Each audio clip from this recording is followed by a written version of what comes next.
بانجھپن کیا ہے؟ مردانہ و زنانہ بانجھپن کی وجہ اور علامات کیا ہیں؟ بے اولادی بانجھپن۔ دوستو، سب سے پہلے اللہ خالق کائنات سے دست بستہ عرض کرتے ہیں کہ خالق کائنات تمام بے اولاد جوڑوں کو اپنے پیارے حبیب کے صدقے اولاد عطا فرمائے، آمین۔ بانجھپن کا مطلب۔ بانجھپن یا عقر کا مطلب بچہ پیدا کرنے کی صلاحیت میں کمی یا بچہ پیدا کرنے کی صلاحیت کا نہ ہونا۔ تعریف۔ بانجھپن کی تعریف اس طرح کی جاتی ہے کہ 1 سال کے عرصے تک نارمل مباشرت ہوتے رہنے کے باوجود اور مانع حمل و دوائیاں استعمال کیے بغیر حمل قرار نہ پانا ہے۔ بانجھپن کا شکار مرد بھی ہو سکتا ہے اور عورت بھی اس مرض میں مبتلا ہو سکتی ہے۔ مردوں میں بانجھپن ہونے کی عام وجوہات: کمی سپرمز، شراب نوشی۔ نمبر 3، سپرمز کا مردہ ہونا۔ نمبر 4، کمزوری۔ بانجھپن کی اقسام۔ بانجھپن میں ابتدائی اور ثانوی دو طرح کا ہوتا ہے۔ نمبر 1، عمرانیہ پن۔ عمرانیہ پن سے مراد وہ مریض ہے جن میں پہلے کبھی حمل نہیں ہوا۔ نمبر 2، ثانویہ بانجھپن۔ ثانویہ بانجھپن سے مراد وہ مریض ہے جن کے ہاں پہلے حمل واقع ہو چکا ہو اور وہ پہلے صاحب اولاد ہوں، اس کے بعد حمل نہ ہو رہا ہو۔ جبکہ ایک اور اصطلاح اسٹیرلٹی سے مراد بچہ پیدا کرنے کی صلاحیت کا مرد یا عورت میں مکمل طور پر ختم ہو جانا ہے۔ ماضی میں علاج معالجہ کی کمی کی وجہ سے بانجھپن کے شکار جوڑوں میں بچہ پیدا ہونے کی صلاحیت کم ہوتی ہے، مگر آج جدید دور میں مناسب تشخیص اور علاج سے 85% جوڑے بچہ پیدا ہونے کی امید کر سکتے ہیں۔ بانجھپن میں مبتلا جوڑوں کو بہت زیادہ پریشانی اور دباؤ کا سامنا کرنا پڑتا ہے۔ عورت کے لیے تو بانجھپن گالی بن جاتی ہے۔ ایسے جوڑے جن کے ہاں بچہ پیدا نہ ہوا ہو، سارے کا سارا قصور عورت کا ہی بن جاتا ہے۔ بچہ نہ پیدا کرنے پر طعنے ملتے رہتے ہیں اور لعنت اور ملامت ہوتی رہتی ہے۔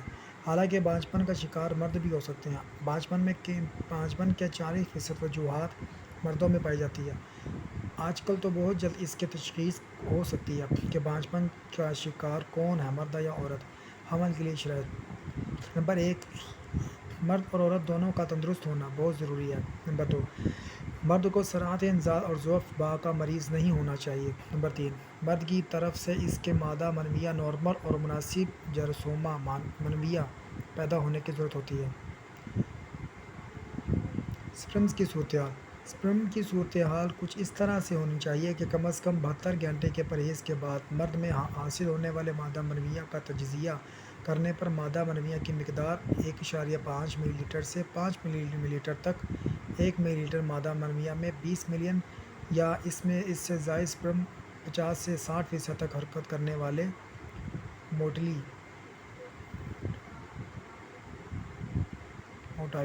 اور 60% سے زائد نارمل شکل و صورت والے سپرم ہونے چاہیے۔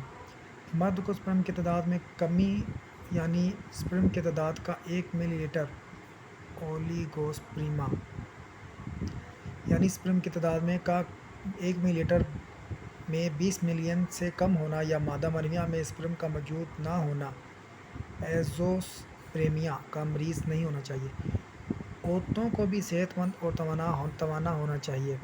عورتوں میں بانجھپن کی وجوہات: ورم رحم یعنی رحم سے سوزش سویلنگ، سیلان رحم لیکوریا، رحم کی رسولیاں، ماہواری کی بے قاعدگی، ہارمونز کے توازن میں خرابی، ماہواری یا حیض کی بندش، حیض کی تنگی وغیرہ کا شکار نہ ہونا چاہیے۔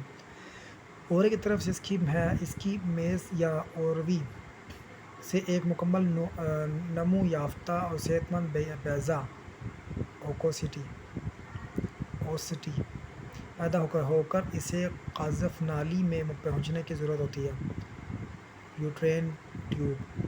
ہر ماہ بیضہ ایک یا دوسری اووری سے خارج ہو کر قذف نالیوں میں فالوپین ٹیوبز میں پہنچتا ہے۔ بیضہ خارج ہونے پر عورت کچھ اس طرح کے احساسات کا تجربہ کرتی ہے۔ جسم کے درجہ حرارت 10 فلو تک بڑھ جاتا ہے۔ اگر حمل قرار نہ پائے تو ماہواری آنے تک 13 سے 14 دن تک بڑھتا رہتا ہے۔ چھاتیوں میں بھراؤ اور وزنی پن محسوس کرتی ہے۔ محبلی ویجینل رطوبت کم ہو جاتی ہے۔ معمولی سا مہتی اوزیما، پریفرل اوڈیما، جس کے ساتھ وزن میں معمولی سا اضافہ محسوس ہوتا ہے۔ ایسی علامات ان عورتوں میں نہیں پائی جاتی جو بیضہ خارج نہیں کرتیں۔ بیضہ خارج ہونے پر عورت کے رحم کے منہ سے لگے ہونے بلغم کا پلگ پروجسٹرون ہارمون کے اثر سے چمکدار اور نرم خات میں تبدیل ہو جاتا ہے۔ ایسا ہونا ضروری ہوتا ہے تاکہ سپرم آسانی سے رحم کے منہ میں داخل ہو سکے۔ حمل ہونے کے لیے یہ ضروری ہے کہ صحبت اس وقت کی جائے جب بیضہ خارج ہو چکا ہو، پھر سپرم اور بیضہ کا کامیاب سے ملاپ ہونا چاہیے۔ سپرم کو اس قابل ہونا چاہیے کہ وہ بیضہ کی بیرونی جھیلی کو اپنے خامروں سے توڑ کر بیضہ میں داخل ہو سکے۔ جب بیضہ بار آور فرٹیلائز ہو چکا ہو تو اسی دوران نسوانی جنسی ہارمونز ایسٹروجن اور پروجسٹرون کے زیر اثر رحم کی اندرونی جھیلی بطانہ رحم کی لائننگ مکمل ہو چکی ہو تاکہ بار اور آور بیضہ رحم میں پہنچ کر آسانی سے دھنس ہو سکے۔ امپلانٹ اور یہاں تقریباً 9 ماہ اور 10 دن اپنی نشوونما جاری رکھے۔ بیضہ کا رحم کے اندر صحیح طرح امپلانٹ نہ ہونے سے ضائع ہو جاتا ہے۔ بانجھ پن کے اسباب۔ بانجھ پن کے مردوں اور عورتوں میں علیحدہ علیحدہ اسباب ہوتے ہیں۔ عورتوں میں 60% اسباب بانجھ پن کا سبب بنتے ہیں۔ اس کے بعد زنانہ بانجھ پن کی ایک اور عام وجہ ورم دوران رحم ہے اور اس کے بعد پیدا ہونے والی تبدیلیاں اینڈومیٹرائسس اور اس کے بعد پیدا ہونے والی تبدیلیاں عورت کی تولیدی اعضاء کی تشریحی ساخت میں خرابی پیدا کرتی ہے۔ اینڈومیٹریوسس میں رحم کے اندر کی تنہ کی ساخت جہاں سے حیض خارج ہوتا ہے۔ رحم میں تو حیض جاری ہونے کا ایک قدرتی رستہ ہوتا ہے، مگر پیٹروں میں چونکہ خون خارج ہونے کا کوئی رستہ نہیں ہوتا، اس لیے خون اندر ہی جمع ہوتا رہتا ہے۔ پیٹروں میں جرث خون درد کا سبب بنتا ہے۔ اس سے پیٹروں کے اعضاء میں لیفی ساخت فائبروسس بننے کی تحریک ملتی ہے۔ یہ اووریز کا مکمل انکیس بند کرتا ہے، جس کے نتیجے میں سپرم رحم کے منہ میں داخل نہیں ہو پاتے۔ یہ بھی قابل غور بات ہے کہ بہت زیادہ کم عمر اور بہت زیادہ عمر والی خواتین میں بھی حمل قرار نہیں پاتا۔ اگر وجائنا کی پی ایچ بہت کم ہو تو بھی سپرم ایسے ماحول میں زندہ نہیں رہ پاتے اور حمل قرار نہیں پاتا۔ اس کے علاوہ ایسی جنسی ٹائمنگ کی کریمیں، جیلی اور لیبریکٹس جو سپرم کو ہلاک کر دیں، ورم رحم میٹریٹس یا رحم کی لیفی رسولیاں، فائبروڈس کی موجودگی کی وجہ سے، ناظرین انگلش میری اتنی ہائی نہیں ہے، آپ خود ہی سمجھ جائیے گا، موجودگی کی وجہ سے ایک یا دونوں اووریز متاثر ہو سکتی ہیں، جس کی وجہ سے وہ ہارمونز کا توازن برقرار نہیں رکھ پاتی جو کہ ایک فیلوکل کے میچور ہونے اور رحم کے اندرونی لائننگ کے لیے ضروری ہوتے ہیں۔ اور ایک متاثرہ اووری ایک صحت مند بیضے کو قذاف نالی میں خارج کرنے میں ناکام رہتی ہے۔ اس کے علاوہ دباؤ، سٹریس، غذا کی کمی، وزن کی کمی، وزن کی زیادتی کی وجہ سے ہارمونز کا توازن قائم نہیں رہتا، جس سے رحم کی اندرونی لائننگ اور فم رحم کی بلغم کے متاثر ہوتی ہے۔ مانع حمل بھی کانٹرسیپٹیو بھی ہارمونز کے قدرتی توازن کو غیر متوازن کر دیتی ہے اور ماہواری کو بے قاعدہ کر دیتی ہے۔ اس ادویات کو چھوڑنے کے کافی عرصے بعد تک بھی ماہواری بے قاعدہ رہ سکتی ہے۔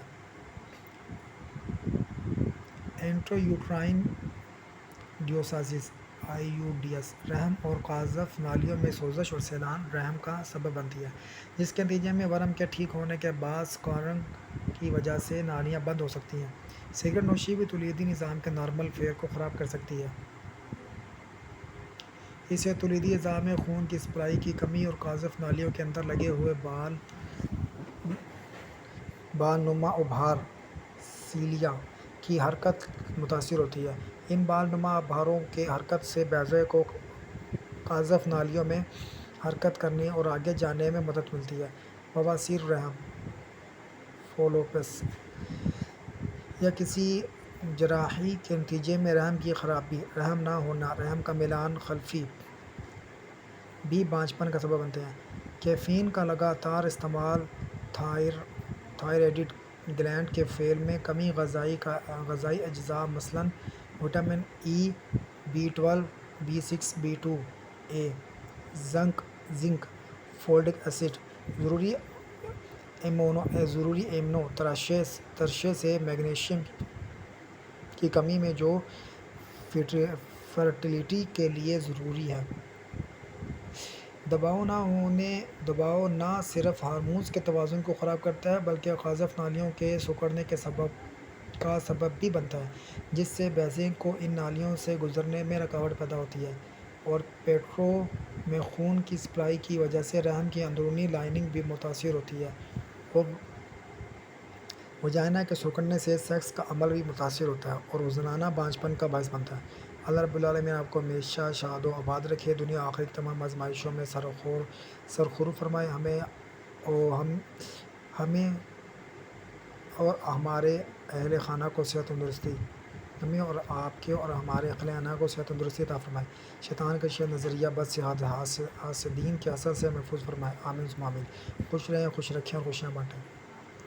چینل کو سبسکرائب کریں، بیل آئیکن دبانا مت بھولیے گا، اور مزید اس طرح کے مسائل اور بیماریوں کے بارے میں ہم آپ کو اطلاع کرتے رہیں گے، اور اس میں آپ کو اکثر چیزوں کا علاج بھی بتائیں گے۔